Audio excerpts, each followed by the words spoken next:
Ya, pemerintah menegaskan rencana pemberlakuan cukai untuk minuman berpemanis dalam kemasan mulai tahun 2025 mendatang dan saat ini Kementerian Keuangan berkoordinasi untuk menyempurnakan kebijakan dan aturan pengenaan cukai tersebut.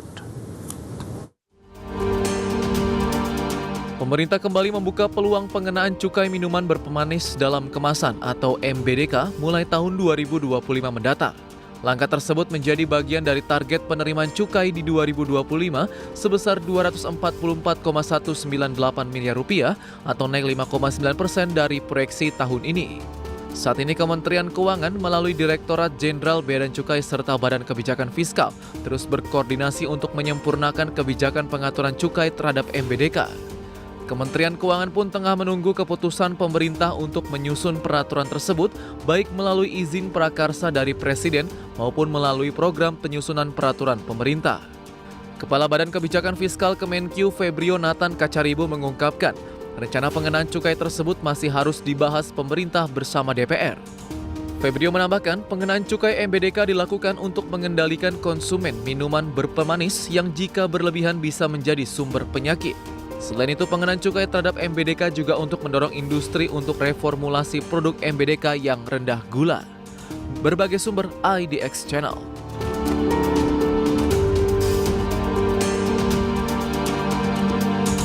Ya, pemirsa, untuk membahas tema kita kali ini terkait dengan untung rugi pemberlakuan cukai minuman berpemanis. Kita sudah tersambung melalui Zoom bersama dengan Mas Arief Rohman, Ketua HIPMI Tech Center, dan juga Bapak Triyono Priyosusilo, Ketua Umum Ketua Umum Asosiasi Industri Minuman atau ASRIM. Selamat pagi, Mas Arief dan juga Pak Triyono. Selamat pagi Mas Pras, pagi Pak Triyono. Selamat pagi Mas Arief. Baik, terima kasih atas waktu yang disempatkan. Sebelum membahas lebih jauh, Pak Triyono mungkin bisa diupdate terlebih dahulu seperti apa sih kondisi dari industri minuman saat ini, begitu seperti apa juga iklim usaha dan pangsa pasarnya. Silakan. Baik, terima kasih sekali atas kesempatannya. Jadi memang kondisi industri minuman saat ini kalau saya bisa sampaikan memang belum baik-baik saja.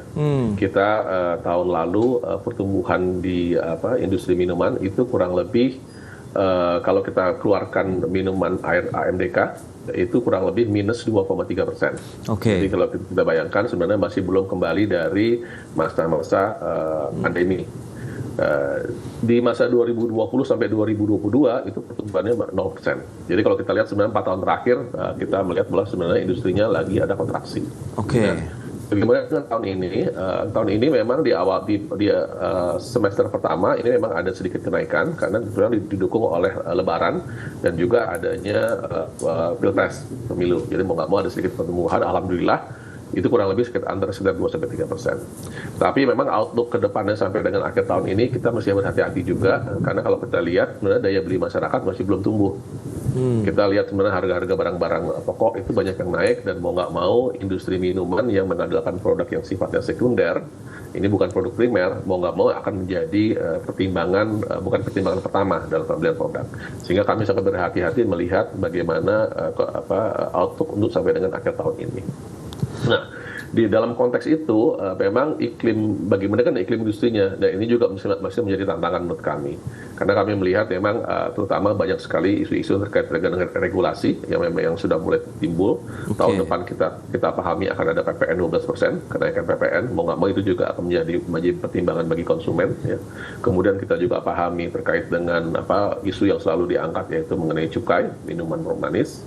Jadi itu menjadi challenge bagi industri, menjadi threat bagi industri. Bagaimana bisa menghadapinya di masa depan.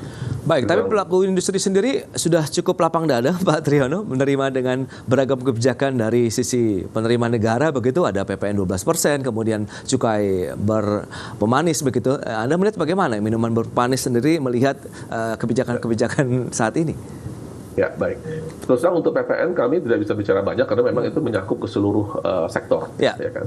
Jadi mau nggak mau dampaknya akan sangat terasa di seluruh sektor. Itu terus terang memang akan berdampak negatif terhadap daya beli masyarakat. Terkait dengan cukai, ini yang menurut kami perlu hati-hati sekali. Karena apa? Bahasa yang selalu dibawa oleh pemerintah adalah terkait dengan isu kesehatan. Ya kan? Bagaimana cukai ini bisa membantu untuk memitigasi ataupun mengelola resiko penyakit tidak menular. Nah, tapi kita perlu lihat secara utuh sebenarnya. Konsumsi masyarakat itu datang dari mana saja. kalau kita lihat secara utuh, konsumsi bahasa di Indonesia, konsumen Indonesia itu mengkonsumsi pangan itu ada dua bagian, itu pangan olahan dan pangan non olahan. Industri minuman siap saji, yaitu industri minuman dan kemasan, itu bagian daripada pangan olahan. Pangan olahan hanya 30% kontribusinya. 70% adalah datang dari pangan non olahan. Nah, artinya apa? Artinya, kalau memang pemerintah tetap berkekeh untuk menerapkan cukai minuman berpemanis dengan asumsi bahwa ini bisa memperbaiki tingkat kesehatan masyarakat, kami melihatnya sebagai hal yang mustahil. Karena apa? Karena yang bagian non-olahannya tidak di-cover. Karena hanya membidik bagian yang sangat sempit. Ya, sehingga kontribusinya ini produk yang kontribusi terhadap isu kesehatan ataupun kalori intake kecil.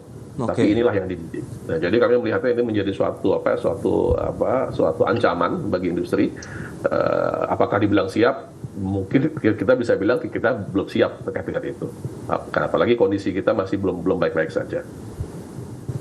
Baik, tapi kalau melihat dengan kondisi seperti ini, Mas Arief Rohman, ini dia. Kalau kita bicara mengenai penerimaan negara dengan adanya tadi cukai minuman berpemanis, Anda melihat ini ada satu hal lain tidak sih?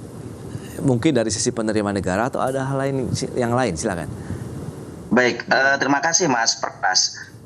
Kalau kita lihat dari sisi penerimaan negara, sebenarnya kalau hitung-hitungannya ya, kemarin pemberlakuan cukai di minuman berpemanis dalam kemasan ini hanya kontribusi sekitar 6 triliun.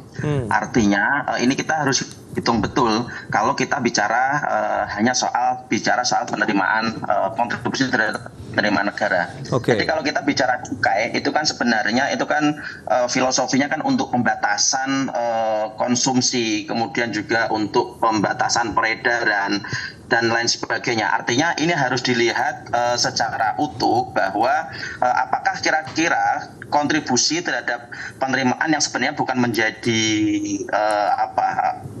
variabel utama dalam pemberlakuan cukai itu berbanding nanti kemudian positif terhadap ketika nanti ini diberlakukan terhadap MBDK itu tadi gitu.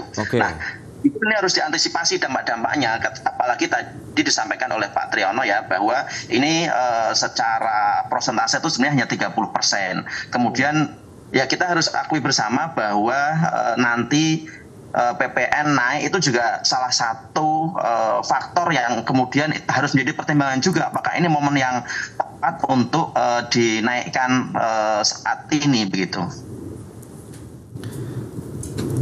Saya kira itu Mas Pras. Oke, tapi Anda melihat dengan kondisi seperti saat ini memang sudah tepat tidak momentumnya di tengah kondisi ekonomi yang seperti Anda sampaikan, begitu kemudian dari sisi industrinya minuman yang tadi kaitannya dengan cukai minuman berpemanis pun juga tidak terlalu besar kalau hanya 30% misalnya. Ya, jadi kalau dari sisi timing kami di HIMI Tech Center memang melihat bahwa kondisi ekonomi kita saat ini itu sedang kurang baik-baik saja, kalau tidak mau dikatakan tidak baik-baik saja. Artinya apa? Kita pun konsisten untuk kenaikan PPN pun kita juga berharap untuk tidak diberlakukan saat ini, persisnya di Januari 2025. Cukai ini pun kami juga berpandangan bahwa ini tentu nanti akan sangat memberatkan bidang industri tertentu dalam hal ini. Walaupun memang kalau kita melihat secara jangka panjang itu kan berkaitan juga dengan soal dampak kesehatan yang ditimbulkan. Tapi ini perlu menjadi kajian yang serius kaitannya. Lagi-lagi ini soal timing. Kalau soal setuju bahwa ini nanti akan mengurangi soal dampak kesehatan, kami secara garis besar itu setuju. Tapi tentu juga harus dilihat bahwa ini kontribusinya 30%. Artinya tidak hanya ini saja yang diberikan cukai, tapi juga hal-hal lain yang memang perlu dikontrol untuk pembatasannya. Dan jangan lupa bahwa kalau kita bicara cukai plastik itu di tahun lalu juga sebenarnya sudah masuk dalam draft RUU kan. Tapi lagi-lagi tidak jadi diberlakukan. Nah, ini kita harus bisa memberikan treatment yang sama terhadap bidang-bidang industri agar bisa semuanya tumbuh dan kemudian tidak menjadi persoalan tersendiri begitu. Baik. Lantas strategi apa nih dari teman-teman pelaku industri minuman sendiri untuk menyikapi kondisi seperti saat ini? Apakah dampaknya mungkin nanti dari sisi produksi akan ada kenaikan harga yang dipasuk kepada konsumen? Kita bahas nanti di segmen berikutnya. Kita akan jeda dulu sebentar. Dan pemirsa, kami akan segera kembali usai pariwara berikut ini.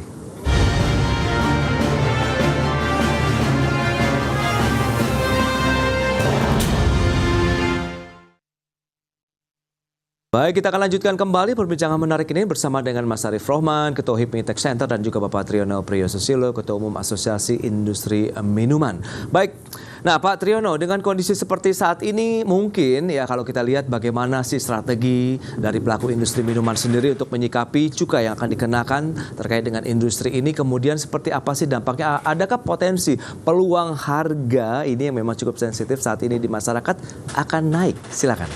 Ya, baik, terima kasih. Mungkin saya coba jawab yang ke poin kedua dulu, memang mau nggak mau, karena itu yang tentunya menjadi pertimbangan kami dan kami melihat bagaimana dampaknya. Kita ambil simpelnya saja, misalnya kalau kita tahu produk minuman manis yang siap saji, itu mungkin rata-rata dijual di angka sekitar 4.000 sampai 5.000 rupiah per botol, dengan ukuran kurang lebih 330 ml. Nah, yang kami dengar memang cukai ini ada yang mengusulkan sampai dengan angkanya 20% dari harga retail. Harga di pasar. Berarti kalau memang misalnya kita asumsi 4.500 harga per botol, maka akan ada cukai yang kurang lebih sekitar 900 rupiah. Sehingga menaikkan harga minimal menjadi ke 5.400. Tetapi faktanya di lapangan, penjualan kan tidak mungkin dijual di harga angka 5.400. Biasanya akan naik ke 5.500 atau bahkan ke 6.000. Nah, sehingga akhirnya actual angka kenaikan harga di lapangan akan lebih tinggi dari 20%. Mungkin bisa 30, bisa sampai 40%. Nah, bayangkan ini yang akan terjadi, yang kemudian tentunya akan sangat berdampak negatif terhadap penjualan.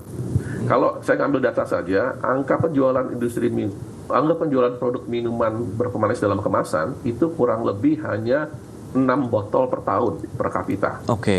Jadi orang Indonesia hanya mengkonsumsi kurang lebih 6 botol per tahun.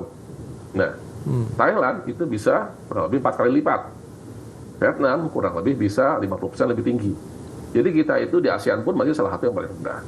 Jadi kalau memang ada yang kemudian mengkaitkan dengan kontribusi gula yang kemudian dan kemudian dilihat sebagai minuman siap sajilah kontributor utamanya, ini yang menurut kami tidak tepat juga. Sehingga kami melihat tadi kalau dari dampak sudah jelas. Kalau ada cukai akan menaikkan harga jual, karena nggak mungkin juga dari sisi industri berusaha mengabsorb dengan sekian banyak. Ya. Kemudian apalagi kita tahu juga kondisi industri minuman itu di Indonesia terutama ya, itu memang sangat mengandalkan affordability, Mas. Karena konsumen kita itu konsumen yang sangat rentan harga. Kami pernah melakukan satu workshop ataupun mungkin sesi edukasi ke konsumen di beberapa universitas di Indonesia. Kami mengajak untuk konsumen untuk bisa membaca label dengan lebih baik, memahami apa yang dikonsumsi. Satu hal yang kami tanya sebelum sesinya adalah apa yang mereka lihat dari satu produk, pertimbangan apa yang mereka lihat dari utamanya untuk membeli satu produk. Jawaban mereka cuma satu, harga. Jadi mereka nggak ngeliat yang lain. Jadi memang itulah nature dari sisi konsumen kita. Kenaikan harga pasti akan mengurangi penjualan. Kalau tadi kenaikan bisa sampai 80%, bayangan kami kalau itu terjadi, mungkin tahun depan kita akan kontraksi industri. Mungkin kontraksinya bisa sampai 5, mungkin 5-10% dari sisi volume. Jadi bisa saja akan terjadi. Nah, ini yang menurut kami akan berbahaya, karena kalau sampai itu tidak dimanage dengan baik, konsekuensinya akan adalah apa? Appetite untuk investasi di dalam industri akan menurun. Nah, itu dan juga akan akhirnya menimbulkan attractiveness dari sisi sektor industri makanan minuman itu juga menjadi menurun. Nah, ini saya yakin ini tentunya bukan suatu hal yang diinginkan, apalagi pemerintah baru punya target untuk growth di 8%. Sehingga menurut kami cukup penting untuk menjaga jangan sampai industri-industri dalam negeri ini yang sudah berinvestasi lama dan punya ribuan tenaga kerja sampai terganggu. Gitu. Baik, ini yang menarik ya, kondisi real yang sudah disampaikan oleh Pak Triyono dari sisi industri minuman. Nah, kita kembali lagi ke Mas Arif. Anda melihat bagaimana dengan potensi pemerintah yang memang masih nampaknya mencari pos-pos baru nih untuk bisa mendorong penerimaan negara. Karena tahun 2025 mendatang tuh nyaris 3.000 triliun loh dari penerimaan yang ditargetkan. Anda melihat apakah memang PPN 12%, kemudian cukai minuman berpemanis pun menjadi salah satu jalan ninja yang dilakukan oleh pemerintah? Ya memang kalau kita seperti menaikkan cukai, menaikkan PPN itu kan memang upaya-upaya intensifikasi ya. Semua yang sudah masuk ke dalam sistem ya udah tinggal itu dinaikkan tarifnya. Kemudian itu otomatis akan meningkatkan penerimaan negara gitu. Tapi kan itu cara dalam tanda petik cara gampang yang ya tentu itu kita harus pikirkan dampaknya terhadap perekonomian kita. Nah, sebenarnya yang lebih penting, yang lebih utama lagi itu sebenarnya bagaimana memperluas basis pajak. Ini yang dari setiap kali kesempatan selalu kita sampaikan, kita suarakan soal perluasan basis pajak ini. Karena kalau perluasan basis pajak ini dilakukan secara optimal, tentu nanti yang akan dikenai pajak ya hanya itu saja yang sudah masuk ke dalam sistem perpajakan kita. Dan tentu ini menjadi tidak sehat. Karena apa? Akan ada yang perlakuan yang tidak sama begitu. Sama-sama misalkan mereka di industri yang sama, tapi yang belum masuk ke dalam sistem karena satu dan hal itu menjadi mereka tidak dikenai dengan pajak yang sama. Nah, ini yang menjadi fokus kita sebenarnya. Makanya kemarin ketika ada penundaan pemberlakuan Kortek itu juga kami cukup menyayangkan ya, karena itu menjadi salah satu alat tool yang memang betul-betul menurut kita efektif untuk bisa lebih memperluas basis pajak kita. Karena dengan begitu nanti kita tidak hanya akan mengenai itu saja untuk dinaikkan pajaknya, tapi akan lebih luas lagi orang atau industri yang berkontribusi terhadap penerimaan negara kita gitu. Oke, itu dia menjadi salah satu solusi perluasan basis pajak. Kemudian mungkin ada industri lain juga yang bisa disasar. Penambahan objek baru itu menjadi penting juga. Kayak pajak karbon misalkan, itu juga yang seharusnya diperlakukan di 2022 per April, tapi sampai sekarang itu kan belum diperlakukan juga. Kemudian penambahan objek baru untuk turunan nikel misalkan. Nah, ini kan juga salah satu upaya ekstensifikasi penambahan objek baru, kemudian juga tadi perluasan basis pajak untuk subjek pajak baru. Itu menjadi upaya-upaya ekstensifikasi memang yang harus lebih dimajukan. Jangan sampai ya yang seperti waktu itu disampaikan ketika debat capres-cawapres seperti berburu di kebun binatang. Yang sudah masuk itulah yang kemudian dalam nama petik eksploitasi lah begitu kira-kira. Oke, itu dia ya terkait dengan kondisi dari sisi perpajakan dari kacamata HIPMI Tech Center. Baik, saya sekali waktu terbatas Pak Triyono, terima kasih banyak dan semoga nanti ada win-win solution ya terkait dengan beragam mungkin pungutan atau ya. Terima kasih. Baik, terima kasih. Sekian aktivitas Anda kembali, salam sehat. Terima kasih Mas Arif, Pak Triyono. Terima kasih. Baik pemirsa, ketahui kinerja perusahaan tercatat langsung dari manajemen internal emiten dan ikutilah Public Expos Live 2024 yang kali ini kembali digelar oleh IDXNL. Acara ini dapat diikuti secara langsung oleh investor dari seluruh Indonesia dan melalui kegiatan ini Anda dapat mengetahui kinerja dan rencana perusahaan tercatat serta dapat berinteraksi dengan manajemen emiten untuk mendapatkan informasi yang dibutuhkan dalam menentukan keputusan investasi Anda. Scan QR Code yang tertera di layar televisi Anda saat ini dan pilih emiten yang paparan kinerjanya ingin Anda saksikan. Catat tanggalnya pemirsa, tanggal 26 hingga 30 Agustus 2024. Public Expos Live 2024 hanya di IDX Channel. Baik pemirsa, 1 jam sudah saya menemani Anda dalam Market Review dan perbaharui terus informasi Anda hanya di IDX Channel, your trustworthy and comprehensive investment reference. Jangan lupa saksikan program First Session Closing yang akan tayang pukul 11.30 waktu Indonesia Barat. Karena urusan masa depan harus terdepan. Aku investor saham. Saya Prasetyo Wibowo, pamit undur diri. Terima kasih. Sampai jumpa.